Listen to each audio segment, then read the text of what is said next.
guys, Jay here, and welcome to another cosplay tutorial. Today we're going to be making Peach's crown from the Super Mario Brothers. I start by making a template which is two of these shapes side by side and slightly angled. This angle will give the crown that slightly tapered shape. I also cut out the little circles within the templates. Then I repeat the same process with the new piece, but on cardboard, to get a full-size template. Also, be sure to slightly taper in the two far edges to match the angles that were made when you put the pieces together. I traced the template onto 10mm thick EVA foam from the Yayahan Cosplay collection at Joann's. By the way, I forgot to mention the circles were traced with one of these large button snaps. You'll see more of these later. Then I cut it out, keeping the knife blade as close to 90 degrees as possible. I made a template of the bottom half of the original first piece to make a guideline for the panel lines that go around the entire crown, and then cut that into the foam. I cut 10mm foam dowels in half lengthwise to use as the detailing that goes around the gems. And using the button snap to make sure the placement was correct, I contact cemented them in place. Once I'm done with all four, I use the heat gun to seal the foam, as well as use this opportunity to use the heat gun to open all the cuts in the panel lines. Then I turn it over and use the heat gun on the back of it and slowly form it into the right shape. Then I contact cement the two ends together and notice that the dowels didn't connect correctly. So I used some foam Mo EVA clay to fill in the gaps. This only took about half a day to dry because I barely used any.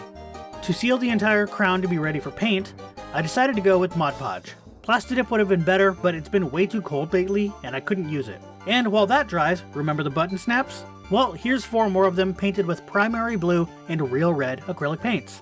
After 2 coats of Mod Podge over the entire crown were dry, I spray painted it gold. Because of how cold it is, this took 2 days outside in the garage and 1 day inside to fully dry. The last step is to super glue the gems on, and be sure to figure out the best placement for them so that the seam is in the back. Also, one of my dowels seemed to have been placed slightly wrong. Nothing I can do about that now. Just note it and be more careful than me. That was my fault. Also, if you happen to slightly overspray like I did, and the panel line gets a little covered, just use a hobby knife and carefully remake the cut and it should be fine. So you might note in the tutorial at the end I didn't tell you how to put this on a wig. That's because this one specifically isn't going on a wig, so I can't really, show you with this one.